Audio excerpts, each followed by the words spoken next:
Puerta al cielo, alaba al Dios eterno. Puerta al cielo, predica a Cristo sin miedo. Somos su pueblo, somos su iglesia. Juntos cantamos y alabamos a Jesús. El tema del día de hoy se llama el legado. Legado. Dios busca perfección. Dios no busca perfección, Dios busca disposición y fidelidad. Así que si nos sabemos imperfectos, si la sociedad, si el mundo en el que vivimos se ha encargado de decirnos que somos imperfectos, eso es lo que está buscando Dios, la imperfección. Dios no busca que seamos perfectos, pero busca que seamos fieles, obedientes, para justamente Él demostrar su gloria en nuestra imperfección. Amén. Así que si estamos esperando el momento, ayer platicaba con una persona que queremos mucho en esta iglesia y que de repente digo, oye, ¿por qué ya no has llegado? Dice, no, es que me he estado portando mal. Pues está mal tu concepto, ¿no? Por esa puerta entramos rotos, entramos descosidos, justamente venimos a eso, porque si esperamos para ser perfectos, creo que no podríamos pasar lista el día de hoy. Amén. El título que lleva, el nombre del título de la plática del día de hoy, se asemeja mucho a lo que conocemos en el tema de los deportes como una carrera de relevos. Una carrera de relevos en los que estamos aquí una generación que está dispuesta, que está decidida a pasar la estafeta de la manera correcta.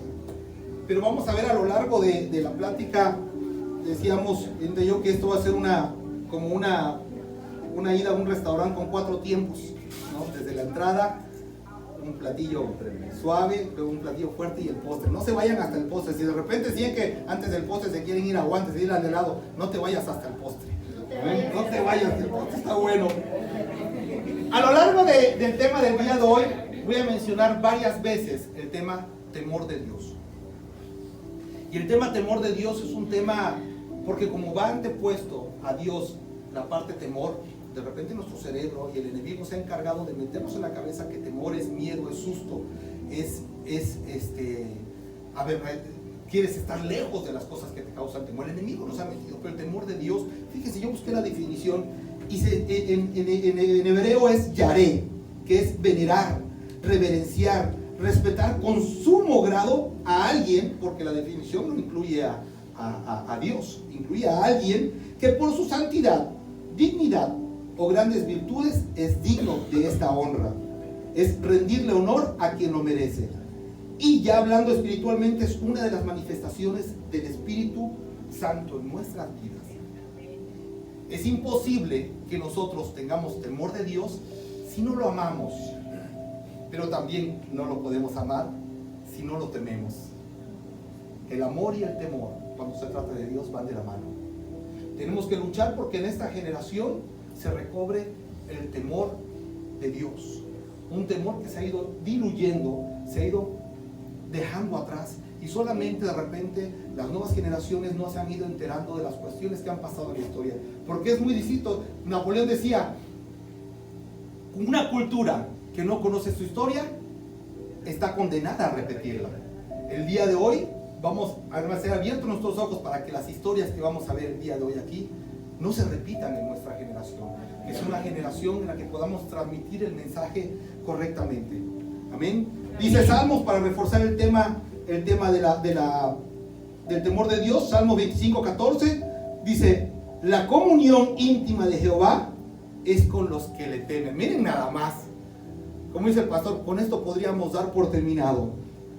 Y a ellos hará conocer su pacto. La comunión íntima es con los que le temen. Dios tiene una comunión íntima con cada uno de nosotros porque tenemos temor a Él. Amén. Cierren sus ojos ahí en su lugar, si son tan amables. Y Padre, en esta mañana, Padre, disponemos nuestro corazón, nuestra mente, nos alejamos de cualquier situación que hemos dejado allá afuera, cualquier pendiente, cualquier asunto no resuelto, Señor, porque hoy el asunto principal eres tú en el centro de este lugar. Agradecemos tu presencia en este lugar y damos honor a quien honor merece, Señor. Te damos veneración, te damos honor, te damos gloria solamente a ti, porque tenemos un temor de Dios, temor de ti, Señor. Te damos gracias en el nombre de tu Hijo amado, Cristo Jesús. Amén. Como les dije al principio, va en tiempos, y la primera parte de esta plática la llamé la desilusión. La desilusión. La desilusión la vemos en Ezequiel 22:30, donde Jehová le dice a Jerusalén por medio de Ezequiel, dice: y busqué entre ellos hombre que hiciese vallado y se pusiese en la brecha delante de mí a favor de la tierra, para que yo no la destruyese. ¿Y qué pasa? Y no lo hallé. Qué desilusión tan grande, que de repente Dios venga a esta generación en el 2021 y que puedan repetir estas palabras, que venga un profeta y nos diga, por parte de la voz del profeta, nos diga: ¿qué creen? Chavos jóvenes, chavorrucos y generación X y millennials, busqué a alguien que se parara en la brecha y no lo hallé. Estamos en unos tiempos en la que la comunidad cristiana se ha vuelto separada de las injusticias. Cada vez luchamos menos por las injusticias. Vemos que la maldad ha prosperado y no hacemos nada. Vamos avanzando en la vida y vamos viendo con normalidad cosas que no están bien. Ayer estábamos viendo una película en casa de ustedes y estábamos viendo El Padrino. El Padrino es cultura general. Y hay una escena muy fuerte en la que un personaje le matan a un caballo muy querido, un caballo consentido de no sé cuántos millones de dólares, y se lo meten entre las sábanas. Estaba Regina con nosotros. Y es impresionante que a Regina no le asombró la escena. Es una escena con los efectos especiales de 1972, que fue cuando salió El Padrino. Ya se las imaginarán, el caballo podría ser una piñata ahí con rafia. Pero la escena es impactante y a Regina no le sorprendió. Las reglas han cambiado, los tiempos han cambiado. Decía Mario Benedetti: cuando creíamos tener todas las respuestas, las preguntas de repente fueron distintas, nos las cambiaron. Esta generación está supeditada a cuestiones de esta época en la que de repente ya no se sensibilizan con cualquier cosa. Pueden ver cosas, incluso los juegos, la globalización ha hecho que pierdan la sensibilidad. Y debemos tener cuidado, porque en esa generación están nuestros hijos, están nuestros jóvenes, y van perdiendo sensibilidad. Cada vez nos hacemos más ajenos al dolor ajeno. Al dolor ajeno nos volvemos menos empáticos. Vamos a recordar tantito a Abraham, cuando Abraham de repente decía, abogando por Sodoma y Gomorra, tocayo, decía: padre, pero si hubiera 10, por 10, salvo. Y no había 10. Por 5, y no hubiera 5. Por 1, si hubiera 1, hubiera sido salvo, y no había 1. ¿A poco no le suena toda esta parte a una desilusión de parte de Dios? De decir: busqué a quien se parara en la brecha y no lo hallé. Busqué a un justo para sanar una ciudad y no lo hallé. Nuestra sociedad está en el mismito peligro el día de hoy, de que pueda haber, aun que estamos aquí congregados, aun que estamos viniendo los domingos, los miércoles, los jueves, los sábados, de repente diga el Señor: sí, hijo, pero no estás transfiriendo el mensaje, no estás llevando a cabo el mensaje correcto. Estamos viniendo y estamos conociendo palabra, medianamente a veces anotamos o no anotamos, o nos llevamos la palabra y la estudiamos en casa o vemos el video, pero no estamos transmitiendo el mensaje. Hay una generación completa allá afuera que se está perdiendo por quedarnos el mensaje en nosotros. Y hay repercusiones graves, hay repercusiones fuertísimas. Decían los judíos: nosotros somos hijos de Abraham, nosotros somos hijos de Abraham. Y ellos se decían, casi se flagelaban y eran orgullosos de ser hijos de Abraham. Pero ¿a quién se lo decían? Al Señor Jesucristo. Decía: de esas piedras yo podría levantar hijos de Abraham. Imagínense nada más, es un tiempo, vamos a ver de repente, en el que los menos capacitados de repente van a estar haciendo trabajo de los eruditos, de los sabios, de los teólogos. ¿Por qué? Porque se transmite el mensaje. Billy, así es. Dios está haciéndonos hijos de Abraham a piedras. No, va a usar a piedras para transmitir el mensaje a las siguientes generaciones. No podemos jactarnos del conocimiento, no podemos jactarnos de la unción ni de la gloria, porque así lo hacían los judíos. Ellos tenían el conocimiento completo.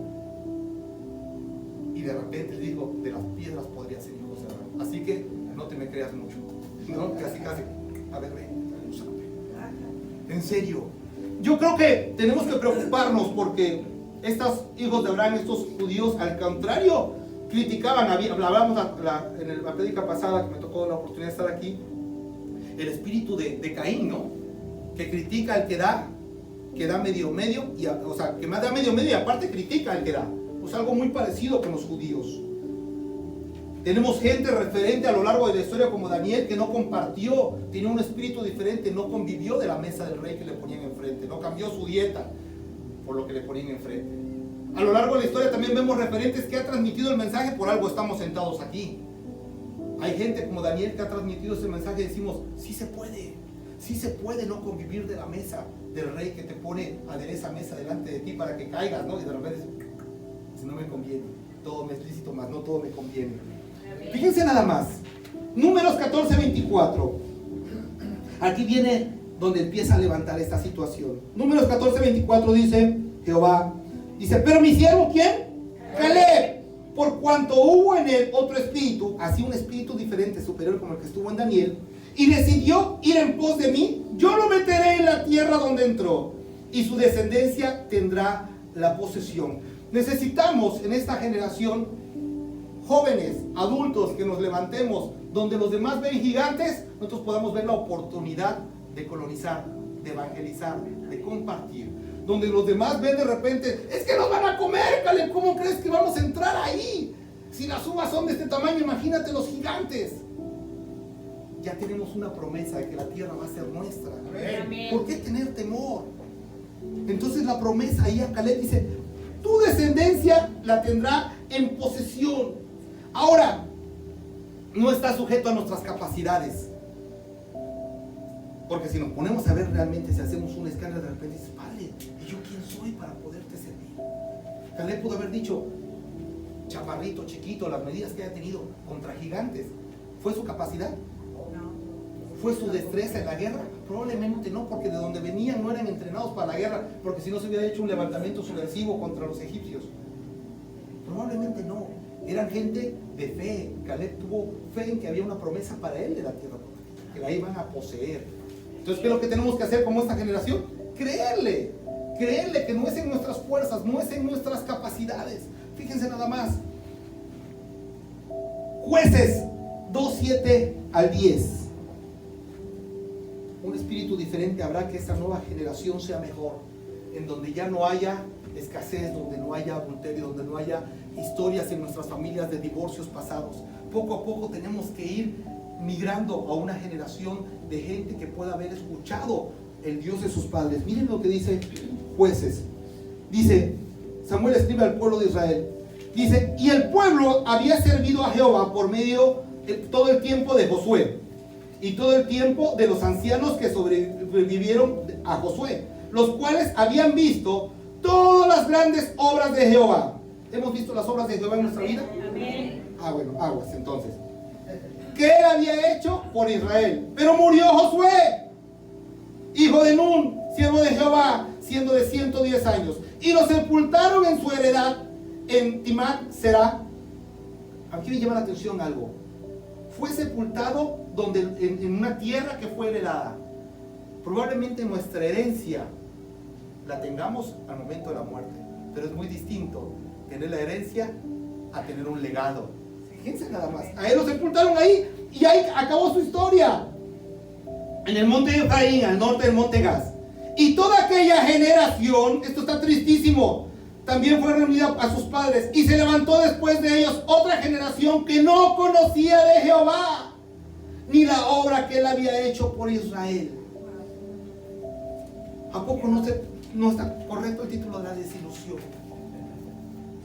Hubo una generación completa que no fue capaz de transmitir lo que Jehová había hecho por ellos. Se fue perdiendo en los días, se fue perdiendo en los años, y de repente dices, oye, yo me sané, yo me acuerdo que tenía dolor pero ¿qué fue? Fue el agua de pote, ¿no? O fue el agua de maguey, el agua de día.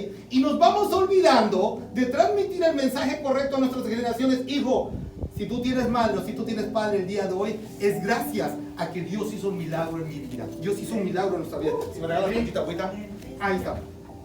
Dios hizo un milagro en mi vida, pero tenemos que transmitírselo, porque no todo lo hace ni el Cardispan, ni... Es Dios actuando mediante la ciencia. Amén. Es Dios actuando mediante los conocimientos que les ha dado los doctores. Pero si sacamos a Dios del centro de nuestra vida, es muy fácil que de repente levantemos becerros de oro. Es muy fácil que de repente empezamos a soltar los aretes y digamos, vamos a hacerlo. Y esto es lo que me sanó, esto es lo que me sacó adelante. Si no hubiera sido por ese movimiento económico, si no hubiera sido por ese familiar que llegó y me ayudó, yo estaría en la ruina. Es Dios moviéndose en situaciones que uno no se imagina. Él poniendo los medios, Él haciendo los cambios en nuestra vida para que podamos salir adelante. Pero se nos va olvidando transmitirlo. Porque una cosa es vivirlo y otra cosa es transmitirlo a las generaciones, a nuestros hijos. Decirle, hijo, mira, ve, esto que acaba de pasar, eso que estás viviendo, este rico manjar que estás comiendo hoy, estos frijolitos, estas frijoladas con carne de chinameca, que ojalá ya esta semana me toquen con quesito y crema. Es gracias a Dios. Sí, me tienen ahorita. Porque Dios es el centro de nuestra vida. Las mamás tendrían que decirle, hija, hijo, a tu papá tuvo trabajo y salió bien en las cuentas y todo, y podemos disfrutar de esto. Pero es Dios quien da la gracia, es Dios quien da la bendición. Parece tan sencillo, iglesia, parece un mensaje sencillito, porque dice, yo lo hago, pero generación a generación se va diluyendo. De repente los hijos o de repente los jóvenes sienten que todos se lo merecen y que todo lo tienen porque son muy fregones, ¿no? Y vamos creando de repente hijos o nietos tiranos que creen que se merecen todo. ¿Por qué? Porque saben que viene de la mano del papá, no viene de la mano de Dios. Cuando reconocemos, cuando nuestras generaciones reconozcan que lo que tenemos viene de parte de Dios, les aseguro que el legado va a ser transmitido. Amén. Pero ¿qué tenemos que hacer? Repetirlo y repetirlo y repetirlo. No importa que mi hija me diga, papito, ya chole con tu mensaje de que Dios nos ha dado todo. No me importa, lo repetiré y lo repetiré y lo repetiré hasta que se le quede grabado, porque es un mandato. Es un mandato, no es algo que nos estemos inventando. Vamos a Deuteronomio 6:8. Esto tiene fundamento para que no digan que, oye, que es un mandato. Bueno, después de que viene Moisés con los mandamientos, dice, estos son los estatutos que Jehová mandó a Israel. Dice, y estas palabras que yo te he mandado hoy estarán sobre ¿dónde? Tu corazón. Y las repetirás a tus hijos y hablarás de ellas estando en tu casa, andando por el camino, al acostarte y cuando te levantes. Entonces es cuando, en todo momento, en todo el día. Y las atarás como una señal a tu mano y estarán como frontales en tus ojos. Eso no es un mandato entonces, que tenemos que repetirlo. Aunque parezcamos letanía, aunque parezcamos, ya chole con la historia, ya chole con la historia. Yo tengo un mandato en el que yo tengo que repetirte esto, porque tengo que repetírtelo cuando esté caminando, cuando esté durmiendo, incluso aún cuando estoy pensando, que dicen, no te está durmiendo, no, sí estoy dormido, estoy pensando en las cosas que Dios ha hecho por nosotros. Tenemos que repetirlo aún con nuestras espaldas, aún cuando nadie nos ve, tenemos que repetir el mensaje que Dios nos está pidiendo que transmitamos. Amén. No podemos quedarnos dormidos, iglesia, a que esta generación, por ósmosis, porque vamos repartiendo gloria, vamos repartiendo gracia, vamos repartiendo, no, la gracia que Dios ha depositado en cada uno de nosotros. Si nuestros hijos, si nuestros nietos no buscan, ya es su problema, pero tenemos que transmitir el mensaje. Eventualmente los hijos repiten el patrón de los padres. De repente ya nos hemos encontrado con situaciones penosas, menos que las que nos enorgullecen, porque las que nos enorgullecen son muchísimas situaciones penosas de mi hija. Y dices, no cabe duda, ¿qué es lo que ve en casa? Lo que ve en casa, eso se va a repetir. Nuestro ejemplo a puertas cerradas es lo que va a decir si estamos transmitiendo el mensaje. No hay mejor testimonio de nuestra vida que lo que pasa cuando cerramos la puerta. Como dice el salmista Alejandro Sanz, cuando nadie me ve, puedo ser o no ser. Ah, ¿verdad? Es esa. Es esta que me sacan aquí una guitarra flamenca. Dice, lo que pasa dentro de tu casa va a delatar si estás o no transmitiendo el mensaje en privado. Ahora, el legado, transmitir el legado no le corresponde al pastor. El pastor está con nosotros aquí 45 minutos, 50 minutos, los domingos, los miércoles. A él no le corresponde. El legado viene de sangre a sangre. en nuestra casa. Lo mejor que puede hacer el pastor es guiarnos y encontrar dónde podemos encontrar las joyas para transmitirlo. Pero el trabajo es nuestro. Nadie más lo puede hacer. Si nosotros creemos que con mandar a nuestros jóvenes a la reunión de jóvenes, ahí van a recibir el legado, van a recibir el legado que ha puesto Dios en el corazón de Aarón, de Geraldine, de Yasuri y de Max. Pero ellos no van a repartir eso. Ellos tienen que transmitir su propio legado a sus generaciones. El trabajo está en casa. De repente nos encontramos con padres que le echan la culpa de que sus hijos no van bien en la escuela y reprueban todo. Espérame tantito, dice el maestro, aguántame, que hay mucho trabajo que es tuyo en casa, que es de usted en casa. No podemos de repente llegar y decir, oye, que mi hijo es un burro. Sí, señor, discúlpeme, pero ¿cada cuánto se sienta con usted a hacer las tablas de multiplicar? ¿Cada cuánto se sienta a hacer tarea? No, pues la verdad que no, porque ustedes les enseñan, sí, señor, pero no es ni la mitad del día que están en la escuela. Es un trabajo en equipo para poder transmitir el mensaje. En términos espirituales, fíjense nada más, cuando se abre esta brecha generacional, que es lo que pasó en Jueces, se puede repetir la historia. Estamos ahorita justamente en una brecha generacional en la que tenemos que aprovechar para poder transmitir el mensaje. Vean lo que dice Génesis 48, 15 al 20. Se los voy a leer. Esta historia ustedes se la saben. Pero fíjense, espero que pase lo que a mí me pasó. Cuando de repente uno lee la historia con ganas de encontrar, que busca encuentra, como te pasó, Tocayo, el jueves con la escuela para obreros, de repente le agarras otro sabor. Y yo le encontré aquí algo que no había visto y lo había escuchado un montonal de veces. A ver si ustedes lo captan. Dice, y bendijo a José diciendo, ¿quién lo bendijo? Jacob. ¿Sale? Ya era el momento en el que Jacob estaba viejito, el hermano Jacob ya estaba viejito. Entonces se le daba mucha importancia a la bendición del más viejo de casa, muchísima importancia. Ya hemos olvidado bendición padrino, bendición madrina, ¿no? Pero la bendición del padre, cuando los hijos salen de casa, yo no sé a mí qué me pasó en algún momento de mi vida de joven. Yo sabía que salir de casa sin el permiso de mi papá me podía pasar lo que fuera. Mi papá me decía, tú puedes irte, pero no me llevas mi bendición. Me lo decía en otras palabras que no se las puedo decir porque estamos grabando, ¿no? No, pero nosotros podemos tomar la determinación, pero si no vamos con la bendición del Padre, mejor echar el paso para atrás. Fíjense nada más lo que pasó aquí, la importancia. Y diciendo, el Dios en cuya presencia anduvieron mis padres, Abraham e Isaac. Aquí hay un legado, ¿sabe? El Dios que me mantiene desde que yo soy hasta el día de hoy, desde que nací hasta el día de hoy. Dice, el ángel que me liberta de todo mal, bendiga a estos jóvenes. ¿A quién? A Manasés y a Efraín, no te les cuento. Y que sea perdurado en ellos mi nombre y el nombre de mis padres Abraham e Isaac, y multiplíquense en gran manera en medio de la tierra. Pero viendo José que su padre ponía la mano derecha, ¿quién era el mayor? ¿Manasés o Efraín? Aquí van dos niños, dos jóvenes, Manasés y Efraín. Manasés era mayor, y Efraín el menor. Entonces lo correcto era que Jacob ya estaba ciego, él ya no veía. Lo correcto es que José le dijera, papá, mira, tienes a Manasés a tu derecha y tienes a Efraín a tu izquierda, bendícelos pues.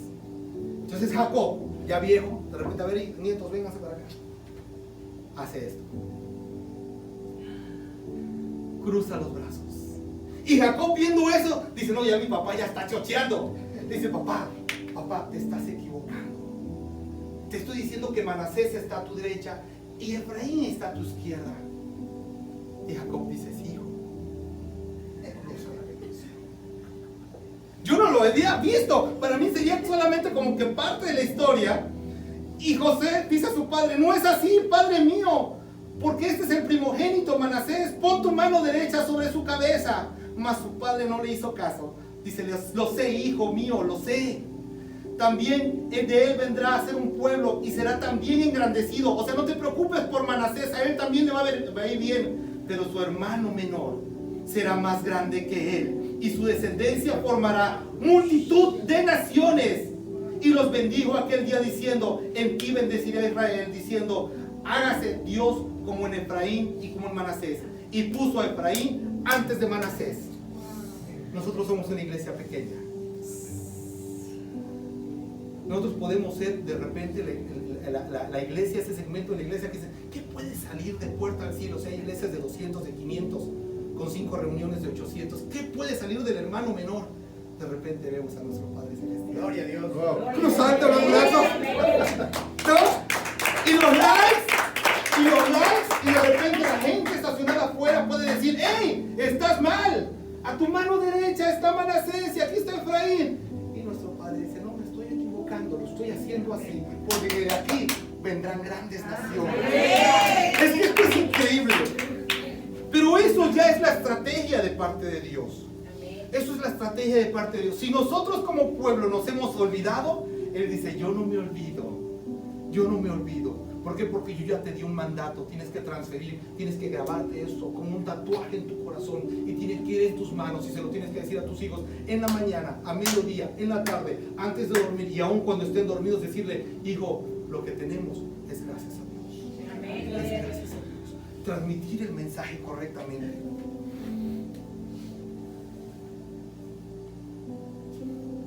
En la carrera de relevos, como les decía al principio, hay 2 actores, o hay más, en el rango de si es 400, 500, 800 metros, 400, 800 metros.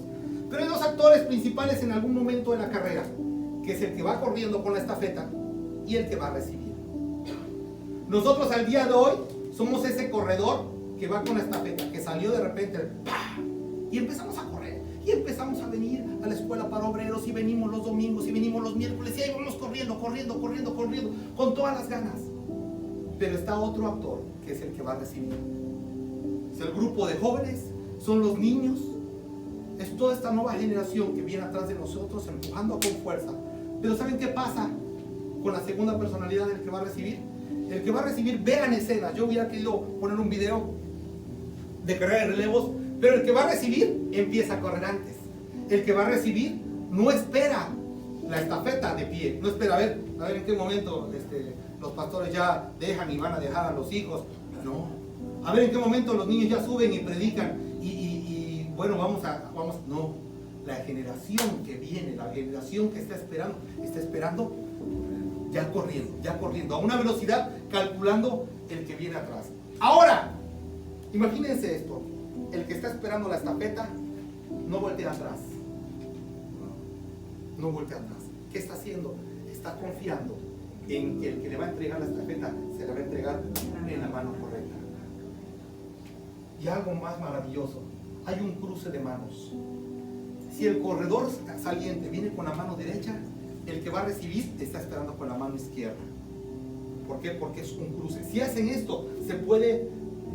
Es movimiento, es mecánica, ¿cómo se llama? Motricidad normal del cuerpo humano que lo han estudiado los deportistas, pero lo podemos aplicar a la Biblia. Hay un cruce. ¿Qué significa? Que la nueva generación, el nuevo corredor, lo va a hacer de manera distinta.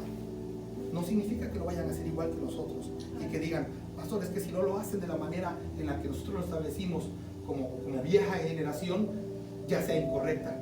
Ellos tienen sus propias formas. Dios tiene un trato especial con la nueva generación. Pero es importantísimo que empiecen a agarrar carrera. Los niños que están abajo, cuando los niños vienen y están ahí abajo, no es un momento para que digamos, vamos a estar tranquilos porque los niños de veras que dan lata. No, se les está metiendo como los carritos, fricción, para que en el momento que les toque recibir la estafeta, ya estén encargados. No es una pérdida de tiempo, no es una guardería, porque si no sería guardería cielo. Es un lugar donde ellos están siendo motorizados, están siendo engrasados, están siendo trabajados para que ellos reciban la estafeta de la manera correcta, avanzando y sin mirar atrás. Amén. Fíjense nada más. Esa es la estrategia. Pero es importante que nosotros como padres, nosotros como esta generación, seamos transparentes con la generación que está llegando. Que mostremos aún nuestras debilidades, que mostremos las cosas que nos han pasado. Porque si de repente un padre le oculta, como la película esta de La vida es bella, le oculta todo el sufrimiento, todo el dolor, todo lo que ha pasado, las generaciones van a ser insensibles y van a creer que todo lo tuvieron por acto de magia. Pero si nosotros le hacemos saber a las nuevas generaciones lo que Dios hizo en nuestro pueblo, lo que pasó con aquel pueblo de Israel es que dejó de transmitir que habían sido liberados de los egipcios, que habían pasado el mar, que habían sido cubiertos en el día por una nube y en la noche por una antorcha de fuego para que les diera calor y cobijo. Pero todo eso se dejó de compartir. Todo eso se olvidó. De repente el Dios que mandaba el maná del cielo ya no era más que una cuestión como una fábula, y se le fue restando la importancia. Estamos en el momento de una transición. Estamos en el momento en el que esta nueva generación va a tomar su lugar. Para terminar, quiero leerles. Imita, acompáñame aquí. Ven. Quiero leerles esta parte. Es poderosísimo lo que vamos a ver.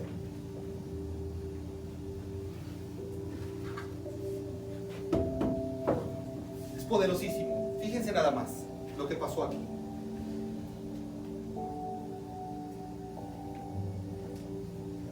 Ustedes saben, yo no sabía. ¿Ustedes saben qué significa Jairo? Jairo, ¿no sabes qué significa Jairo? Yo, cuando supe, me hubiera gustado ponerle un hijo Jairo. En serio.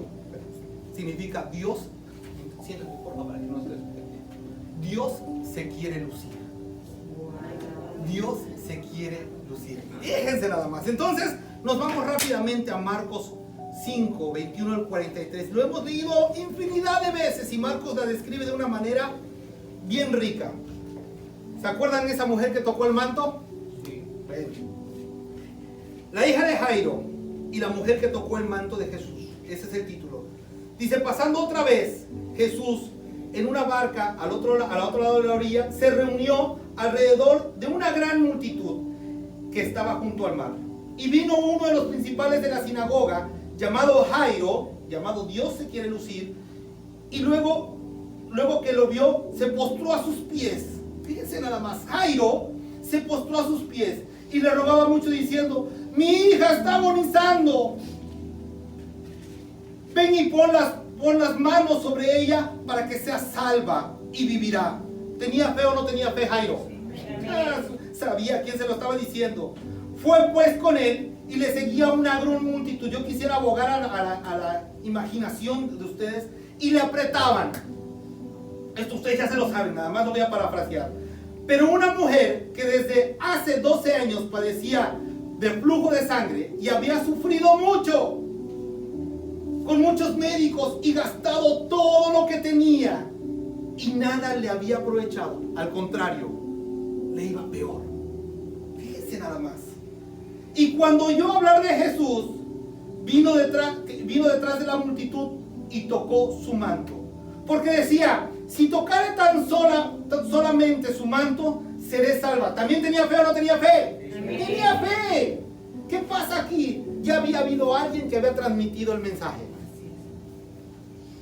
Si no hubiera habido una generación transmitiendo el mensaje, ninguno de los dos factores que estamos viendo hubiera tenido la fe. Uno que tocando el manto y otro que poniendo las manos sobre ella iba a ser sana. ¿Sale? Y enseguida la fuente de su sangre se secó y sintió que en el cuerpo que estaba sana de aquel azote. Acaba. Luego Jesús, conociendo en sí mismo el poder que había salido de él, volviéndose a la multitud, dijo, ¿quién me ha tocado? ¿Quién tocó mis vestidos? Él sintió que se dio poder de él. Él lo sintió en ese momento. Alguien me tocó. Y ni siquiera fue la mano, ni siquiera fue la cabeza, ni siquiera fueron los pies. Fue el manto. Y dice ahí claramente el borde de su manto. Dicen los discípulos, maestro, ¿cómo nos estás diciendo esto? ¿Estás viendo cómo estás de apretado? Ni One Direction, ¿cómo se llama ese grupo? Ha estado tan apretado como tú. Y nos dices, ¿quién te tocó? Dice, sí, porque yo sentí que salió poder de mí, conociendo el poder que había en él. Y vuelve a preguntar. Entonces aquella mujer, sabiendo quién estaba preguntando, dice, fui yo. Dice, entonces la mujer, temiendo y temblando, sabiendo que en ella había sido hecho, vino y se postró delante de él y le dijo toda la verdad. Y él le dijo, hija, tu fe te ha hecho salva, ve en paz y queda sana de ese azote. Mientras él aún hablaba, vinieron de la casa del principal de la sinagoga diciendo, Jesús, ya ni vayas, ya ni vayas, la niña ya murió. Por estar aquí con tus preguntas de que es quién había tocado y quién no, la niña ya murió. Fíjense nada más la historia. Diciendo, la hija, tu hija ha muerto, ¿para qué molestas más al maestro? Pero Jesús, luego que oyó lo que le decía, dijo al principal de la sinagoga, no temas, tú sigue creyendo, cree. Y no permitió que le siguiese nadie, sino Pedro, Jacobo y Juan, el hermano de Jacobo. Aquí hay dos generaciones. Una mujer que tenía 12 años con flujo de sangre, no paraba. Y había una niña. ¿Cuántos años tenía la mujer con flujo de sangre? 12 años. Había una niña, hija de Jairo, de 12 años. Cuando esta mujer empezó a enfermar, esta mujer estaba naciendo. Esta mujer vivió toda su enfermedad al público. Imagínense lo que fue vivir en ese tiempo de la sociedad con un sangrado permanente. Fue vituperada, se rieron de ella. Probablemente le dijeron, tú como mujer ya no sirves. Se burlaron. Fue exhibida públicamente porque no había forma. Ahorita en nuestras mentes fácilmente le ponemos una solución y decimos, esto se acaba. Pero en aquellos tiempos no había forma de que ella ocultara su pesar. Sin embargo, había una niña que había nacido en el mismo tiempo que empezó su sangrado. Había una niña que tenía un padre que abogó por ella. Esta mujer había gastado todo. Cuando iba a ver a los doctores le sacaban la lana y aún así seguía mal. Esta niña tal vez no se preocupó porque tenía un padre que abogaba por ella. Alguien que fue a buscar al maestro. Nosotros somos esa generación en el que estos niños tienen un padre que podemos abogar ante nuestro Padre Celestial. Esta generación se la tuvo que ver por ella misma, por sus fuerzas. Probablemente nosotros somos también esa misma generación que de repente hemos pasado, que hemos perdido en el camino. Pero nosotros estamos aquí porque hemos dicho, yo le creo. Yo creo que con solamente tocar el borde de su manto, yo voy a ser sano. La niña no tenía esa convicción porque tenía quien abogara por ella. ¿Fueron sanas las dos? Las dos fueron sanas. Son dos generaciones, pero el milagro se da de distinta manera. A nuestra generación, el milagro fue público. El milagro que Jesús hizo en la niña fue en privado y pidió que no se comentara más. El milagro que Dios está haciendo en nuestra generación debe ser pregonado, debe ser anunciado. Porque hemos sufrido tanto, porque hemos pasado tan malas cosas, porque hemos vivido situaciones económicas, políticas, de seguridad, de miedos, de enfermedad, que tenemos que ser sanos en público. La relación con la nueva generación tiene que ser restaurada en público. Ellos nos tienen a nosotros. Los que están ahí abajo nos tienen a nosotros para ser restaurados, para hacer que seamos abogados para con el Padre. Decir, hijo, Padre, te entrego a mis hijos. Haz de ellos, derrama de tu unción, de tu gloria, de tu gracia sobre ellos. Nuestra generación no lo tenía. O medianamente a la edad que nos hayamos enterado de las cosas que Dios tiene para nosotros. Traemos cosas, es que a mí me lastimaron en aquella iglesia. Ay, es que si supieras cuánto mi marido o cuánto mis hijos me han lastimado. Hemos sido exhibidos públicamente. Nuestro dolor ha sido visto por la sociedad. Por eso tiene que ser restaurado en público. Esta generación puede ser restaurada bajo techo. Cuidado, amados. Ahora sí. Tiene que haber una reconciliación de generaciones. Si la generación saliente sana sus heridas, si la generación saliente olvida situaciones pasadas, si la generación que sale se sana, ellos podrán crecer. Mientras tanto no, porque ¿qué vamos a alegar? ¿Qué vamos a decirles? Si nuestro corazón no ha sido sano, lo que vamos a decirles es amargura. Allá me lastimaron, allá me dijeron, allá me sentaron, allá me quitaron mi gran ministerio que tenía. ¿Y qué estamos haciendo? Estamos manteniendo a la nueva generación enferma, porque no estamos transmitiendo el mensaje correcto. Hoy es el día en el que tenemos que renunciar a todas esas ofensas pasadas. Nuestra herida va a ser sana en el momento que toquemos el manto de su gloria, el manto de su gracia. ¿Tenemos fe o no tenemos fe, generación? Amén. Tenemos toda una generación de jóvenes y de niños que ellos ya empezaron a tomar fuerza. Ellos ya empezaron a tomar fuerza. Pero si nosotros no somos capaces de transmitir la estafeta de manera correcta, se va a caer en el camino. O probablemente ni siquiera llegue, o nos dé un calambre a medio camino. No, pastor, fíjese que yo estaba pensando seguir en la iglesia, pero ya me he sentido muy mal y yo siento que ya no. Un calambre a media, es más, a veces hasta saliendo. Todavía ni empezamos y nos vamos de bruces. Somos la generación que va a transmitir el mensaje. Que si nos damos cuenta, gracias mi amor, gracias. Si nos damos cuenta, siempre ha habido esa generación. Siempre ha habido, pero se ha ido perdiendo.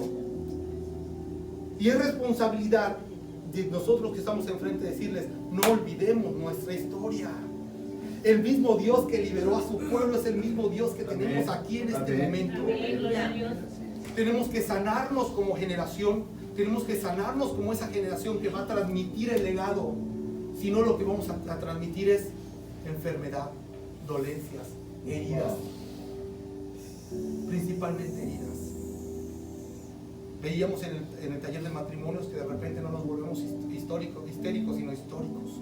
Y a la primera de cambio, ay, Danito, si tú supieras lo que me hicieron, y si tú supieras lo que viví, y si hubieras oído al pastor, o si hubieras oído a mi hermana, o si hubieras... Vamos avanzando. Entonces esa estafeta lleva una de memorias que no sirven para nada. Tenemos que ser esa generación que diga, transmítela a tus hijos lo que Dios ha hecho en tu vida en todo momento. Amén. Pongámonos de pie.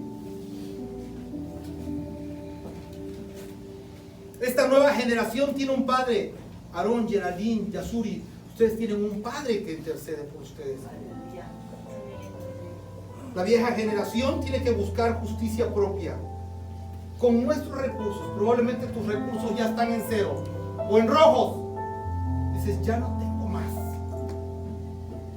Pero es el momento en el que tenemos que restaurar nuestra comunicación. Esa herida tiene que ser cerrada.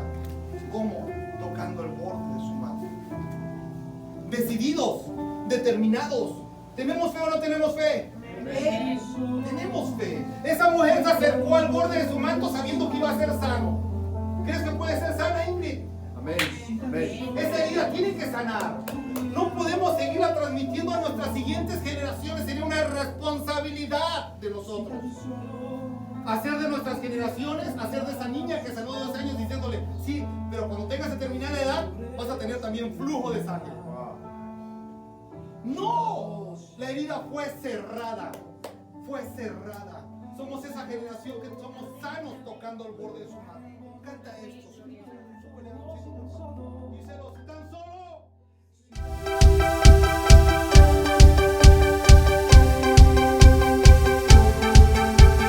Puerta al cielo, alaba al Dios eterno. Puerta al cielo, predica a Cristo sin miedo.